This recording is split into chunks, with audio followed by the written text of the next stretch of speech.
Welcome, fellow travelers, into the forgotten corners of history, and a special welcome back to our loyal subscribers here at Beyond Midnight. If you haven't joined our community yet, now's the perfect time to hit that subscribe button and ring the notification bell, because tonight we're delving into a realm of unimaginable suffering, a place where hope withered and the very air was a harbinger of death. We're going to shatter any romanticized notions you might hold about the past and drag you, quite literally, through the gates of a medieval prison. Forget the heroic knights, the grand castles, and the chivalrous tales. Forget the troubadours and the courtly love. Beneath the veneer of medieval glory lay a brutal, unforgiving reality, especially for those who found themselves on the wrong side of the law, or simply the wrong side of power. When we picture a medieval prison, our minds often conjure images from films or fantasy novels. A dark, damp dungeon, perhaps a single, defiant prisoner rattling chains. But the truth, as always, is far more complex, far more widespread, and infinitely more horrifying.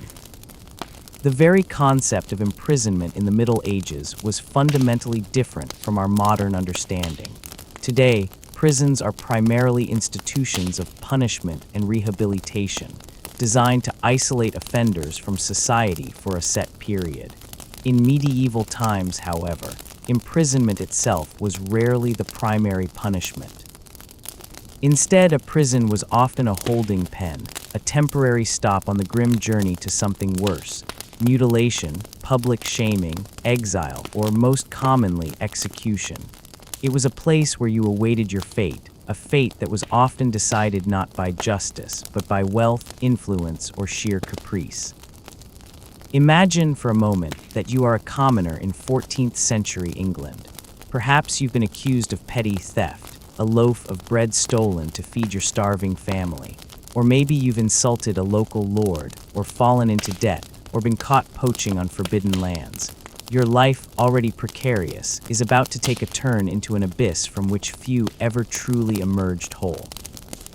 You are seized perhaps by a lord's bailiff or the town watch and dragged through muddy streets, past the stares of curious villagers, towards a structure that looms ominously over the town square. It might be a tower attached to the local castle, or a dank cellar beneath the guild hall, or even a converted granary. This is the local jail, and it will be your new reality. The first thing that assaults you is the smell. It hits you like a physical blow, an overwhelming miasma of human waste, unwashed bodies, stale food, disease, and the pervasive dampness of stone. The air is thick, heavy, and seems to cling to your clothes, promising to seep into your very skin. There is no fresh air circulating here, only the stagnant, fetid breath of despair. Your eyes, accustomed to the open sky, struggle to adjust to the perpetual twilight. What little light penetrates comes from a high, barred window, if you're lucky enough to be in an upper cell, or perhaps a flickering torch held by a guard, casting dancing shadows that only serve to deepen the sense of dread. The cold is bone-chilling. Stone walls, perpetually damp, draw the warmth from your body, even in summer. In winter, the cold is an active torment, seeping into your joints, making every movement an ache. There is no heating, no fire, only the shared body heat of other prisoners, which often comes with its own set of problems. You are likely stripped of any valuable clothing upon entry, leaving you with thin, ragged garments that offer little protection against the elements. Sleep, when it comes, is fitful and shallow, disturbed by the gnawing hunger, the constant cold, the scratching of vermin, and the moans and cries of your fellow sufferers. Speaking of vermin, they are your constant companions. Rats, bold and numerous, scurry across the floor, even over sleeping bodies seeking scraps of food. Fleas and lice infest every garment, every crack in the wall, turning your skin into an endless canvas of itching welts. These aren't just minor irritations, they are vectors of disease, carrying the very plagues that could sweep through a prison population with devastating speed. Dysentery, typhus, smallpox, these were not distant threats but ever-present realities, often exacerbated by the cramped conditions and the complete lack of sanitation. Sanitation, or the utter absence of it, is perhaps the most defining horror of a medieval prison. There were no toilets as we understand them. Prisoners relieved themselves wherever they stood or lay. In some cells, there might be a communal bucket, rarely emptied, overflowing with excrement and urine. This waste would often simply be thrown out of a small window, or worse, left to fester in the corner of the cell, attracting flies and spreading disease. The floor, if it wasn't bare earth, was often covered in a layer of straw, which quickly became saturated with filth, providing a breeding ground for bacteria and parasites. Imagine living, eating, and sleeping in such conditions, day after day, week after week. The stench alone would be enough to drive a person to madness. Food was another constant struggle. You were not provided with meals by the state. Rather, you were expected to pay for everything, including your own sustenance.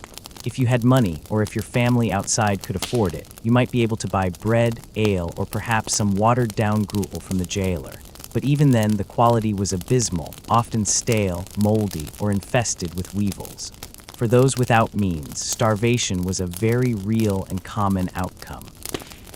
Many prisoners relied on charity, begging from passers-by if their cell had a window facing the street, or from the meager offerings of sympathetic family members. The phrase jailer's penny was literal. You paid for every privilege, every scrap of food, every drop of water, and if you couldn't pay, you simply didn't eat. Water was often contaminated, drawn from the same sources that served as open sewers, leading to further illness. The jailer himself was rarely a salaried state employee. More often, he was a private individual who had purchased or been granted the right to run the prison. His primary motivation was profit. Every aspect of a prisoner's existence was an opportunity for him to extract money.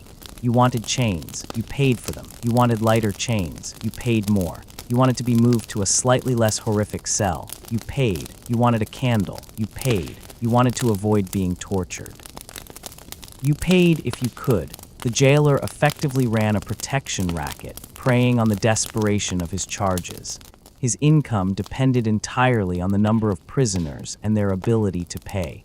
This created a perverse incentive system. The longer a prisoner stayed, and the more desperate they became, the more opportunities the jailer had to extort them.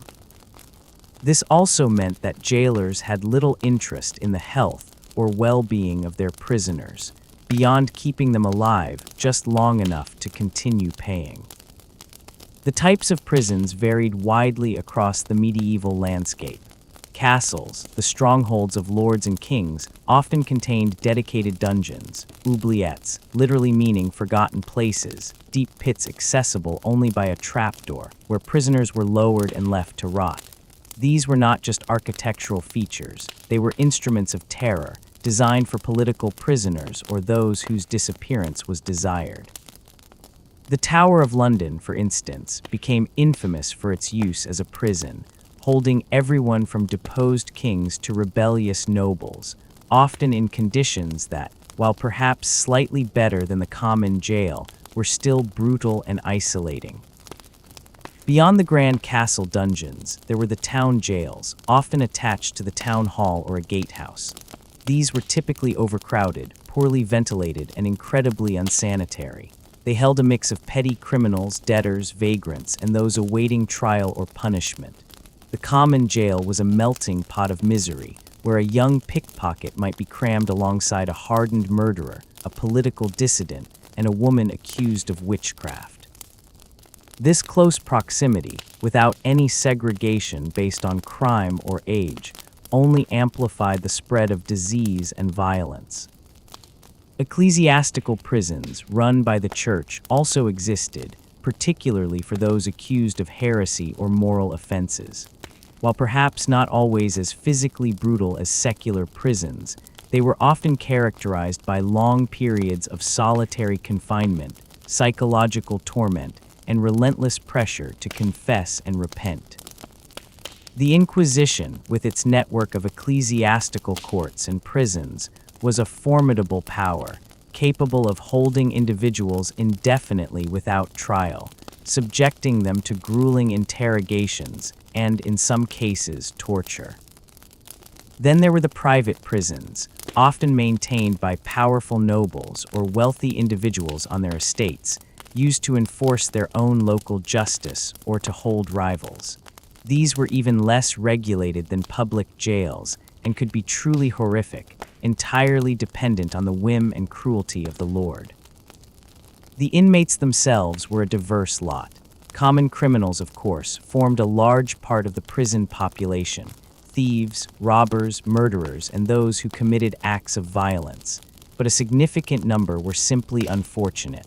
Debtors, for example, could be imprisoned indefinitely until their debts were paid, a cruel irony given that imprisonment made it impossible for them to earn money.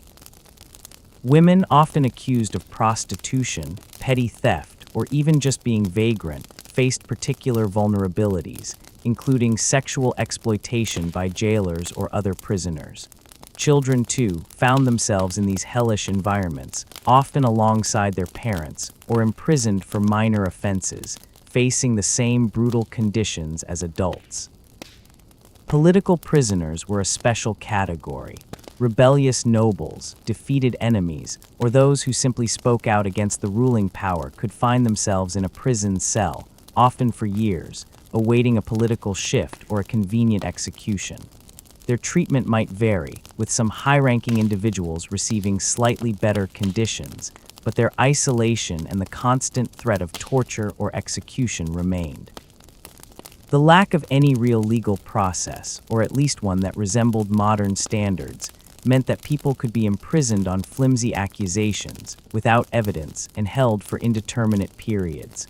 The concept of habeas corpus, the right to challenge unlawful detention, was centuries away from being widely established. Justice was often swift, brutal, and arbitrary, heavily influenced by local power structures and personal vendettas. Imagine the psychological toll: the constant hunger, the gnawing cold, the pervasive stench, the ever-present threat of disease, the violence from fellow prisoners or guards, the utter lack of privacy, and the complete absence of hope. Days bled into weeks, weeks into months, without any change in the grim routine. The outside world faded into a distant memory. Many prisoners would simply waste away, succumbing to disease, starvation, or sheer despair. Others might descend into madness, their minds unable to cope with the relentless torment. The sounds of a medieval prison would be as haunting as its smells. The constant drip of water, the scuttling of rats, the clinking of chains, the coughs and moans of the sick, the occasional cry of pain from a tortured soul, the curses of the guards, the desperate pleas of prisoners, and the chilling silence that would sometimes fall, only to be broken by the heavy thud of a door closing, sealing another person into this living tomb. For those who were eventually released, perhaps after paying a fine or being found innocent or simply surviving long enough to be forgotten, the experience would leave an indelible mark. Many would emerge physically broken, suffering from chronic illnesses, malnutrition, and disabilities. Their minds would be scarred by the trauma, the memories of the filth, the pain, and the despair forever etched into their souls. They were often shunned by society, branded by their time in prison, making reintegration into normal life incredibly difficult. The act of torture, while not universally applied to all prisoners, was a grim reality in many medieval prisons, particularly for those accused of serious crimes or heresy. Its primary purpose was often to extract confessions, which were considered essential for conviction, even if obtained under duress. It was also used as a form of punishment or to gather information. The methods were varied and horrifying, designed to inflict maximum pain without necessarily causing immediate death. The rack, one of the most infamous instruments, stretched the victim's limbs, dislocating joints and tearing muscles. The strapado hoisted victims by their wrists, often with weights tied to their feet, causing shoulders to dislocate and intense pain throughout the body. Thumbscrews crushed fingers and toes. The boot used wedges to compress the leg, shattering bones. Water torture, where large quantities of water were forced down a victim's throat, leading to a sensation of drowning and extreme bloating, was also common. Instruments designed to tear flesh, pierce skin, or inflict burns were also part of the torturer's grim arsenal. Torture was not always carried out in secret. Sometimes it was a public spectacle, a deterrent designed to instill fear in the populace. The screams of the tortured would echo through the prison walls, a constant reminder to other inmates of the fate that could await them. The psychological impact of simply hearing another person being tortured would be immense, breaking down resistance and encouraging confessions, whether true or false. The jailer or a designated torturer would administer these horrors, often with a chilling detachment. For them, it was a job, albeit a gruesome one and part of the justice system. The confessions extracted under torture were often unreliable, as victims would say anything to make the pain stop, leading to wrongful convictions and further suffering. Yet, medieval courts often accepted such confessions as legitimate evidence. Even if a prisoner was not directly tortured, the constant threat of it hung over their heads. The knowledge that such horrors were being inflicted just down the corridor, or in the cell above, would be a potent psychological weapon, eroding any sense of safety or hope. It was a world where human dignity was stripped away, where bodies were broken and spirits crushed. Consider the case of political prisoners, often high-ranking individuals, who might be held in slightly better conditions but faced a unique kind of torment. Their cells might be larger, perhaps with a small window, and they might receive better food, but their isolation was profound. They were cut off from their families, their allies, and the world they once knew. They lived in constant fear of execution or of being forced to confess to treason. Their very existence depended on the shifting political tides, a change in king, a new alliance, or the whim of their captor. Many simply disappeared, their fates unknown, their stories lost to history. The lack of accountability for jailers and torturers meant that abuses were rampant. There was little oversight, and complaints from prisoners were almost universally ignored. A jailer could, with relative impunity, starve prisoners, beat them, or deny them basic necessities, as long as they remained alive enough to be presented for trial or execution. The system was designed not for justice or rehabilitation, but for control, punishment, and profit. Life in a medieval prison was a stark reminder of the fragile nature of human existence in an era without established human rights. It was a lottery of fate, where one wrong step, one unfortunate accusation, or one powerful enemy could plunge you into an abyss of suffering from which there was little escape. The prison was not just a building, it was a living nightmare, a place where the worst aspects of humanity were on full display, both from the captors and, at times, from the desperate actions of the captives themselves. The sheer density of bodies in a common jail meant that disease spread like wildfire. A single case of typhus or dysentery could rapidly become an epidemic, wiping out a significant portion of the prison population. These outbreaks were so common that jail fever became a recognized term, often spread to the outside world by prisoners brought to court, infecting judges, juries, and spectators alike. The very act of attending a trial could be a death sentence. Medical care, as we understand it, was non-existent. There were no doctors, no nurses, no medicines. Prisoners were left to suffer and die, often unattended. The sick would lie in their own filth, their suffering a constant presence for those still healthy enough to notice. The dead would often remain in the cells for days before being removed, further contributing to the spread of disease and the overwhelming stench. Death was a frequent visitor, not an exception, and often a merciful release from the relentless agony of existence within those walls. The concept of a sentence as a fixed period of imprisonment was rare. Most people were held until trial, or until their debt was paid, or until they confessed, or until they were executed. Some, particularly political prisoners, might be held indefinitely, their very existence forgotten by the outside world, or intentionally obscured. This uncertainty, the complete lack of knowledge about when or if release might come, was a profound psychological torture in itself. Every day was a cycle of despair, with no light at the end of the tunnel. For those who did manage to escape, the odds were stacked against them. The walls were thick, the bars strong, and the jailers vigilant, motivated by the financial loss of a runaway prisoner. Even if an escape was successful, the outside world offered little refuge. A prisoner would be a marked man or woman, with no resources, no home, and nowhere to go, often hunted by authorities. The wilderness or the anonymity of a distant town were their only hopes, but even then, survival was a daily struggle. The sheer brutality of medieval prisons serves as a stark reminder of the evolution of human rights and justice systems. It underscores how far society has come, or at least how much it has attempted to improve, in its treatment of those deprived of liberty. But it also offers a chilling glimpse into a past where life was cheap, suffering was commonplace, and the concept of basic human dignity was often non-existent within the confines of a prison cell. The medieval prison was not just a place of confinement, it was an instrument of power, a tool for social control, and a source of profit for those who ran them. It was a place where the weak were exploited, the sick were left to die, and hope was the first casualty.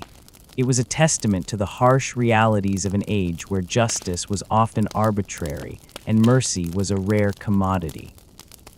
And as we continue our journey through this dark chapter, we will delve deeper into specific examples, individual stories of those who endured these unspeakable conditions, and the subtle variations that existed across different regions and time periods of the medieval era. We will explore the lives of the jailers themselves, the architecture of despair, and the lingering legacy of these forgotten places. The picture we paint will be grim, but it is a necessary one to truly understand the world that was and to appreciate the progress, however imperfect, that has been made since. We are only just beginning to scratch the surface of this harrowing reality, and there is much more to uncover about the daily grind of survival in a medieval prison. The social hierarchy that existed outside the prison walls often replicated itself, in a twisted form, within. While wealth could buy you better conditions, even the richest noble could find themselves stripped of their dignity. Yet the poorest, the common criminals, were at the absolute bottom, with no means to improve their lot, relying solely on the dubious charity of the outside world or the desperate kindness of fellow prisoners. This internal social structure could be volatile, with stronger prisoners preying on weaker ones, and a constant undercurrent of fear and desperation. Violence was not uncommon, both from guards and between inmates, fueled by hunger, stress, and the sheer hopelessness of their situation. Consider the role of public opinion, or rather, the lack thereof. In many societies, those imprisoned were seen as having deserved their fate, or at best, were simply a nuisance to be dealt with. There was little public outcry about the conditions within prisons, as long as they served their purpose of removing undesirable elements from society. Compassion was a rare virtue, often reserved for family members who might bring meager offerings to the prison gates. For the most part, the suffering within was invisible, unacknowledged, and certainly not a concern for the wider community. The very architecture of these prisons speaks volumes about their purpose. Dungeons, often deep underground, were designed for maximum isolation and sensory deprivation. No light, no sound from the outside world, only the constant damp and the gnawing darkness. These were not places for rehabilitation, but for crushing the spirit. Tower prisons, while perhaps offering some light and air at higher levels, were equally isolating, separating the prisoner from the ground, from freedom, from hope. The thick walls were not just for security, they were psychological barriers, reinforcing the sense of being utterly cut off from the world. Even the process of being arrested and brought to prison was a terrifying ordeal. There was no Miranda warning, no right to remain silent. You were seized, often violently, and immediately subject to the arbitrary power of your captors. The journey to the prison could be long and arduous, especially if you were being transported from a rural area to a town jail or a lord's castle. You would arrive exhausted, terrified, and likely already injured, only to be thrown into the horrifying reality of the prison itself. The end of a prisoner's ordeal, if it wasn't death by disease or starvation, was often a public spectacle. Trials, when they occurred, were often swift and lacked due process. Confessions, even if coerced, sealed one's fate, and then came the punishment. For many, this meant public execution, hanging, beheading, burning at the stake for heresy. These were not quiet affairs. They were public performances, designed to instill fear and demonstrate the power of the state or the church. The prisoner's time in prison was merely the prelude to this final, terrifying act. Other punishments, less severe than death but equally brutal, included mutilation, the chopping off of hands for theft, the cutting out of tongues for blasphemy. Branding, often on the face or hand, marked an individual for life, making it impossible to escape their past. The stocks and pillory, while not involving imprisonment, were forms of public shaming and physical discomfort, often preceding or following a period in prison. The prison, in essence, was a holding tank for bodies awaiting these various forms of societal retribution. The system was also incredibly corrupt. Jailers were not the only ones profiting from the misery.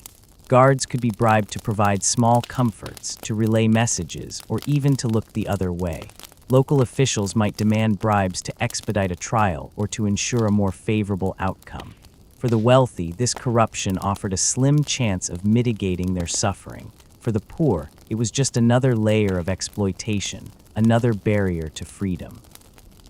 The concept of a release date was almost entirely foreign. If you were a debtor, you stayed until your debt was paid, no matter how long that took. If you were awaiting trial, you stayed until the court convened, which could be months or even years. If you were a political prisoner, you stayed until your captor decided otherwise, or until you died. This indefinite confinement, without a clear end in sight, was one of the most psychologically damaging aspects of medieval imprisonment. The sheer volume of human suffering concentrated within these walls is almost impossible to comprehend from a modern perspective. It was a crucible of disease, despair, and degradation. It stripped individuals of their humanity, reducing them to mere bodies struggling for survival against overwhelming odds. And yet, amidst this horror, there were occasional acts of human resilience, of desperate hope, of small kindnesses exchanged between fellow sufferers, though these were rare and often fleeting. The legacy of these medieval prisons extends beyond their physical ruins. They shaped the very fabric of society, instilling a deep-seated fear of authority and a profound understanding of the consequences of challenging the established order. They were a constant, grim reminder that life was cheap, and justice, in its medieval form, was often anything but just. As we continue to explore the grim realities of medieval prisons, we will delve into specific examples from across Europe, examining how these institutions functioned in different kingdoms and under different legal systems. From the notorious Tower of London to the dark cells of the Bastille and the countless lesser-known jails in towns and villages, each tells a story of human endurance and suffering. We will uncover the daily routines, the desperate struggles for survival, and the ultimate fates of those who found themselves trapped within their unforgiving walls. The journey ahead will be dark, but it is a vital one for understanding the true nature of medieval life and the enduring power of human resilience in the face of unimaginable adversity. We will continue this exploration in our next segment, peeling back more layers of this forgotten history. One of the most iconic, and perhaps most misleading, images of medieval imprisonment comes from the Tower of London. While today it stands as a grand historical monument, for centuries it served as one of England's most feared prisons. Its thick stone walls and imposing towers concealed a dark history of political intrigue, torture, and execution. Unlike common jails, the tower primarily held high-profile prisoners, deposed monarchs, rebellious nobles, heretics, and those accused of treason. Yet, even for these privileged prisoners, conditions were far from humane. While some high-ranking inmates might have had larger chambers, perhaps even a fireplace or a servant, they were still prisoners. Their isolation was profound. They were cut off from their families, their allies, and the political world they once commanded. The constant threat of interrogation, torture, or execution loomed over them. Anne Boleyn, Sir Thomas More, and countless others met their end within its walls, their final moments often a spectacle for the public. The very stones of the tower seemed to whisper tales of despair and betrayal, a stark reminder that power, once lost, could lead to the most brutal of confinements. Across the English Channel in France, the Bastille stood as another symbol of royal power and arbitrary justice. Like the Tower, it was initially a fortress, but by the later Middle Ages, it had become a notorious state prison. It held political dissidents, philosophers, and those imprisoned by lettre de cachet, a sealed letter from the king ordering imprisonment without trial or explanation. While the Bastille's reputation for extreme cruelty was somewhat exaggerated during the French Revolution, the reality was still grim. Prisoners could be held indefinitely, their lives subject entirely to the king's whim. The psychological toll of such open-ended confinement, combined with isolation and the knowledge that one's fate was entirely out of their hands, was immense. Beyond these famous state prisons, countless smaller, local jails dotted the landscape. Every town, every major manor, often had its own lockup. These were the true workhorses of the medieval carceral system, holding the vast majority of prisoners. They were rarely purpose-built, often being converted cellars, gatehouses, or even a single room in a larger building. Their conditions were uniformly appalling. Overcrowding was endemic, with dozens of prisoners crammed into spaces meant for a handful. The lack of ventilation meant the air was perpetually stale and thick with the stench of human waste and disease.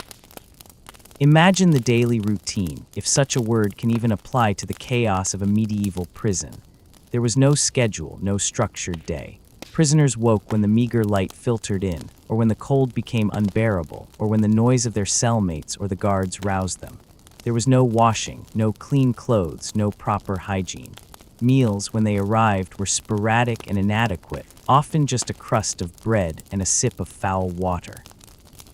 The days were long, monotonous, and filled with the constant awareness of hunger, thirst, cold, and the ever-present threat of disease. For those who could afford it, there might be a few small luxuries. A better quality of bread, perhaps some ale, or even a candle to pierce the perpetual gloom. But these came at a price extorted by the jailer. This system created a stark divide within the prison walls. Those with means, however meager, could mitigate their suffering slightly, while the truly destitute were left to rot, utterly reliant on charity or the swift hand of death. The Church's role in medieval justice and imprisonment is a complex and often chilling chapter. Ecclesiastical courts held jurisdiction over a wide range of offenses, particularly those related to heresy, blasphemy, and moral transgressions. The Inquisition, in particular, established a formidable network of prisons. These were often characterized by their emphasis on psychological torment and the relentless pursuit of confession. Solitary confinement was common, designed to break the prisoner's will and force them to recant their beliefs. The cells in an inquisitorial prison might be less physically brutal than a common jail, but the mental anguish was arguably worse. Prisoners could be held for years, in complete isolation, with no contact from the outside world, save for the occasional visit from an inquisitor determined to extract a confession. The fear of torture, while perhaps not as frequent as in secular prisons, was a powerful tool. The goal was not necessarily to punish the body, but to save the soul, even if it meant breaking the mind. The most infamous cases, like those of the Cathars or the Knights Templar, reveal the terrifying power of the Church's carceral system. Women in medieval prisons faced unique and often more severe challenges. Accused of everything from petty theft to witchcraft, they were often confined in the same overcrowded, unsanitary conditions as men, or in separate, but equally grim, women's sections. They were particularly vulnerable to sexual exploitation by jailers or male prisoners. Pregnancy and childbirth in prison were horrific ordeals, often leading to the death of both mother and child due to lack of care, nutrition, and hygiene. Children, too, were not spared. They might be imprisoned alongside their mothers, or for their own minor offenses, facing the same brutal realities as adults, often with even less resilience. Their presence in these dark places is a stark reminder of the widespread nature of suffering and the lack of protection for the most vulnerable members of society. Debtors' prisons, while often not distinct physical structures, represented a significant portion of the prison population. If you owed money and couldn't pay, you could be thrown into jail until your debt was settled. This was a cruel paradox. Imprisonment made it impossible to work and earn the money to pay off the debt, trapping individuals in an endless cycle of despair. Many died in debtors' prisons, their families left destitute, their debts never paid. It was a system that punished poverty and misfortune with the ultimate stripping of freedom and dignity. Escape attempts, while rare and incredibly dangerous, were a testament to the desperate human desire for freedom. These attempts were often meticulously planned, involving bribing guards, tunneling through walls, or scaling formidable heights. However, the consequences of a failed escape were dire: further torture, harsher chains, or even immediate execution. Even successful escapes offered little respite. A fugitive would be a marked person, with no legal standing, no means of support, and constantly hunted by authorities. Their life would become one of perpetual flight and fear, often ending in recapture or death in the wilderness. The famous escape of Giacomo Casanova from the Doge's palace in Venice, though later in history, illustrates the ingenuity and sheer luck required for such feats. The medieval prison system, as we have described it, began to slowly evolve towards the end of the Middle Ages and into the early modern period. The Black Death, for instance, by decimating populations, briefly altered the labor market, and by extension, the types of crimes committed and the approach to punishment. As centralized states grew stronger, there was a gradual shift away from purely private jailers towards more state-controlled systems, though the profit motive often remained. The concept of imprisonment as a punishment in itself, rather than just a holding pen, began to emerge, laying the groundwork for the penitentiary system that would develop in later centuries. However, for the vast majority of the medieval era, the horrors we have discussed remain the grim standard. The psychological impact of medieval imprisonment is difficult to overstate. Imagine the constant sensory overload of the foul smells, the sounds of suffering, the perpetual darkness. Then combine that with the gnawing hunger, the bone-chilling cold, the psychological impact, the gnawing uncertainty of one's fate, and the constant threat of violence or disease. For many, the prison itself became a living death, a slow, agonizing decline into oblivion. Imagine the relentless monotony.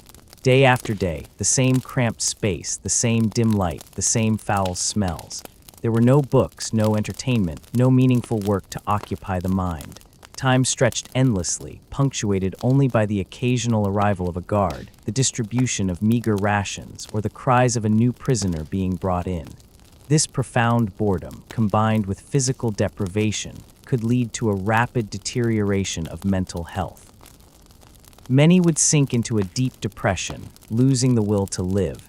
Others might experience hallucinations, paranoia, or a complete detachment from reality. The human mind, deprived of stimulation and hope, can turn against itself, becoming its own torturer. The concept of time itself would blur. Without clocks, calendars, or the changing rhythms of the outside world, days and nights would blend into an indistinguishable continuum of suffering. Prisoners might lose track of the season, the month, or even the year.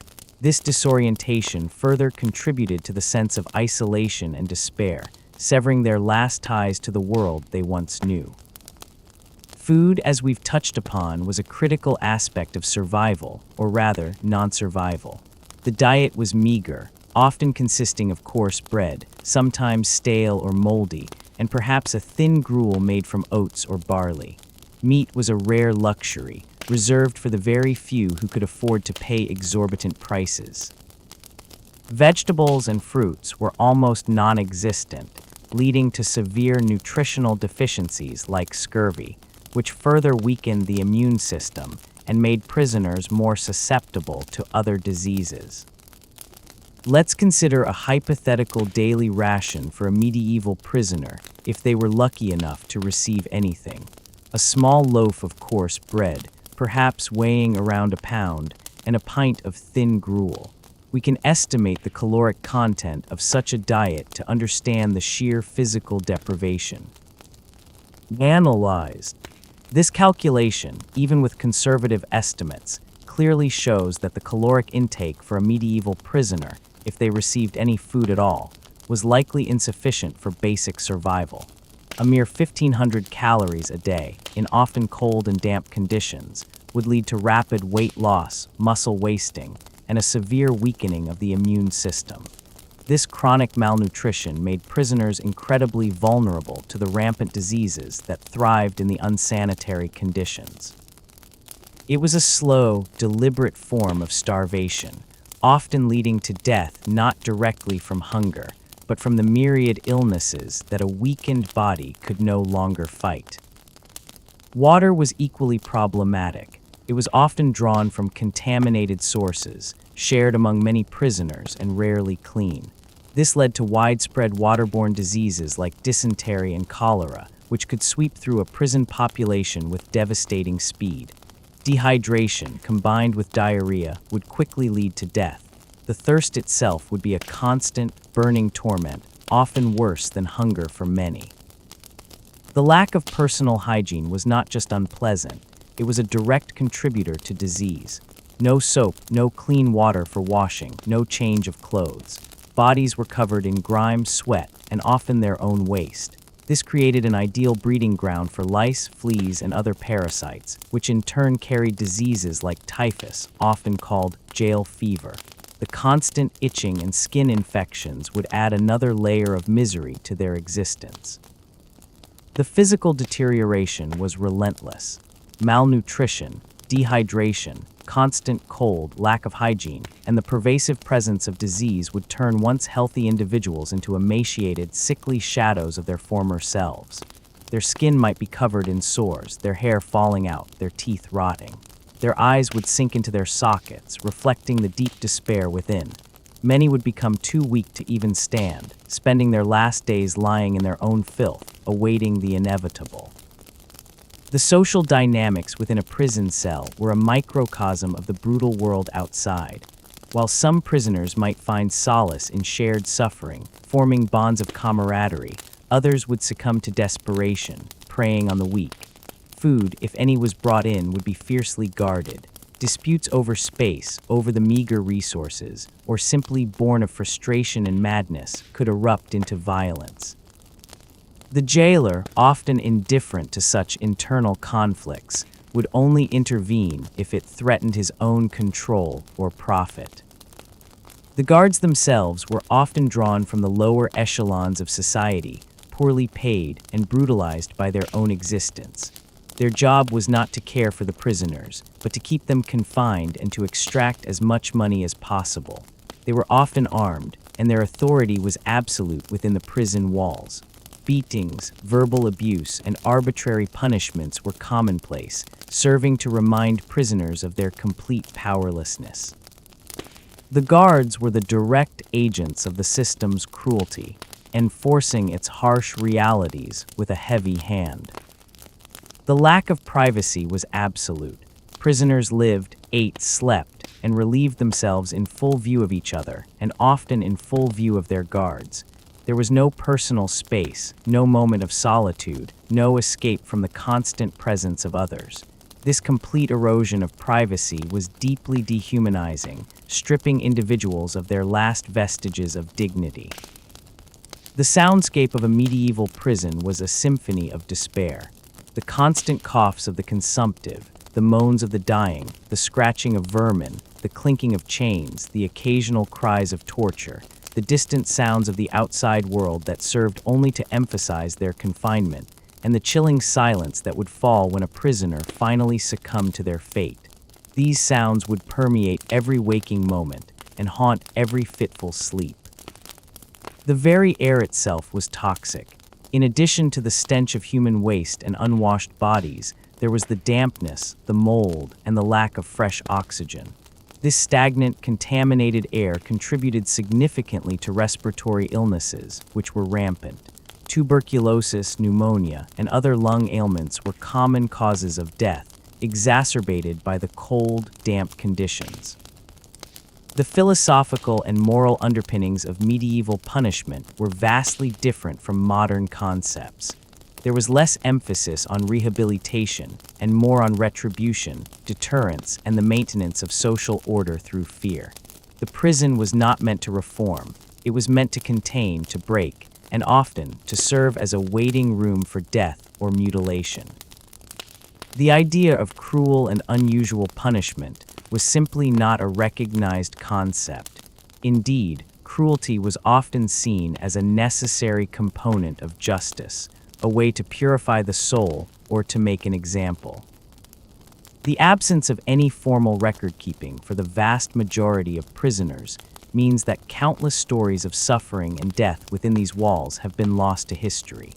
Only the high-profile cases, the political prisoners, or those whose lives intersected with significant historical events leave a faint trace in the archives. For the common man or woman, their time in prison, their suffering, and their eventual death were often unrecorded, leaving no legacy beyond the silent stones of the jail. The experience of a medieval prison was not merely uncomfortable or unpleasant. It was a profound assault on every aspect of human existence. It attacked the body through starvation, disease, and cold. It attacked the mind through isolation, uncertainty, and constant fear. It attacked the spirit through dehumanization, degradation, and the stripping away of all dignity. To survive a day, let alone weeks or months, in such a place was a testament to extraordinary resilience, or perhaps simply to sheer, improbable luck. And yet, it is crucial to understand these horrors, not to sensationalize them, but to grasp the true nature of life in the Middle Ages for those who fell outside the protective bounds of power and privilege. It serves as a stark reminder of the fragility of human rights and the importance of compassionate justice systems. As we continue to delve into these dark corners of history, we will further explore the broader implications of these carceral systems on medieval society and the lingering shadows they cast into the present day. We are far from exhausting the depths of this grim reality. The judicial process itself, or lack thereof, further compounded the misery of imprisonment.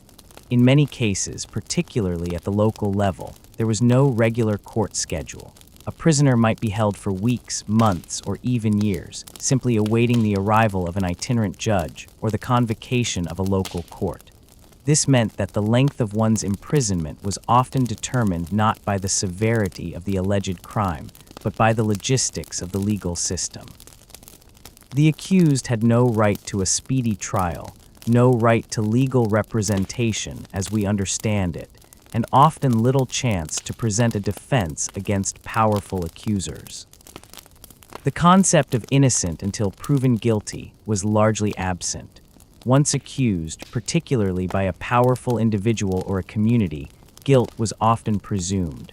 The burden of proof, if it existed at all, was often on the accused to prove their innocence, a near impossible task from within the confines of a prison cell, with no access to witnesses or resources. Confessions, as mentioned, often extracted under duress or torture, were considered the gold standard of evidence, regardless of their truthfulness. This arbitrary nature of justice meant that many innocent people suffered and died in medieval prisons. Consider the common practice of compurgation, or oath swearing, where an accused person would bring a certain number of oath helpers to swear to their innocence. While seemingly a form of defense, it heavily favored those with social standing and a network of trustworthy individuals. For the poor, the marginalized, or those without family or friends, this avenue was often closed, leaving them with little recourse but to face the full, brutal force of the law. The role of the church in the legal system also meant that religious offenses were treated with extreme severity. Heresy, blasphemy, and witchcraft were not just sins, they were crimes against the state, often punishable by death, usually by burning at the stake. Those accused of such crimes would face the full might of the Inquisition, with its secret procedures, its use of torture, and its ultimate goal of extracting a confession and saving the soul, even if it meant destroying the body. The imprisonment for these crimes was often solitary, designed to break the individual's will and force a recantation. The economic impact of imprisonment extended beyond the prisoner themselves. Families of prisoners often faced destitution. If the primary breadwinner was imprisoned, their family would lose their income, their land, and potentially their home. They might be forced into begging, into service, or even into crime themselves, creating a vicious cycle of poverty and despair. The community, too, suffered, as productive members were removed, and the burden of supporting the jail and its operations often fell on local taxes or fees. The very language used to describe prisons and prisoners in the Middle Ages reflects the prevailing attitudes. Terms like dungeon, from the French donjon, meaning a castle, tower, or keep, oubliette, from oublier, to forget, and jail, from the Old French gaol, a cage, all evoke a sense of confinement, darkness, and abandonment. There were no euphemisms, no attempts to soften the reality. The prison was a place of suffering, and it was meant to be seen as such. The lack of record-keeping also makes it difficult to ascertain precise numbers of prisoners or death rates. However, historical accounts, archaeological findings, and the sheer volume of anecdotal evidence suggest that mortality rates in medieval prisons were extraordinarily high, often exceeding 50% within a year, with many dying within weeks or even days of incarceration. Disease, starvation, and violence were constant companions, and death was often the most likely outcome. The conditions of medieval prisons were not static across the entire period or across all regions.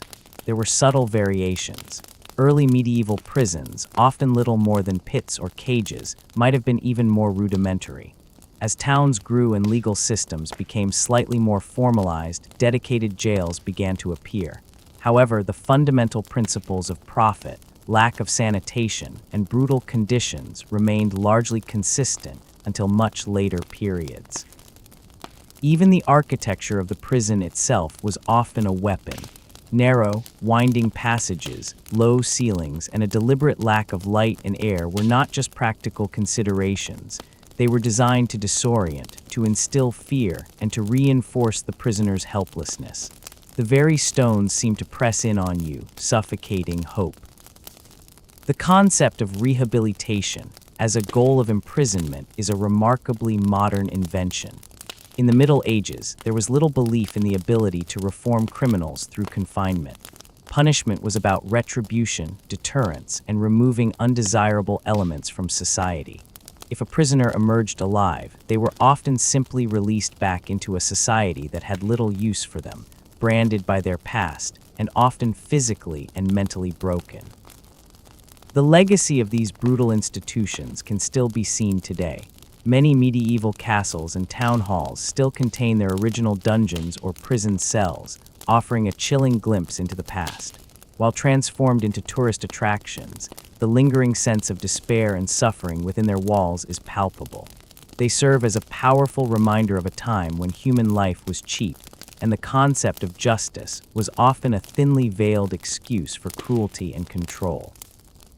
As we conclude this segment of our journey into the medieval prison, it is clear that "you wouldn't last a day" is not hyperbole. For most modern individuals, accustomed to even basic levels of hygiene, nutrition, and human rights, a single day in a medieval jail would be an unimaginable ordeal. It would be a sensory assault, a physical torment, and a profound psychological trauma. The past in this instance is not a romanticized landscape, but a stark, brutal reality, and understanding it is crucial for appreciating the progress, however slow and imperfect, that humanity has made in its treatment of those who are confined. We will continue our exploration in the next part, delving into the specific types of punishments that awaited prisoners and the cultural context that allowed such suffering to persist for centuries.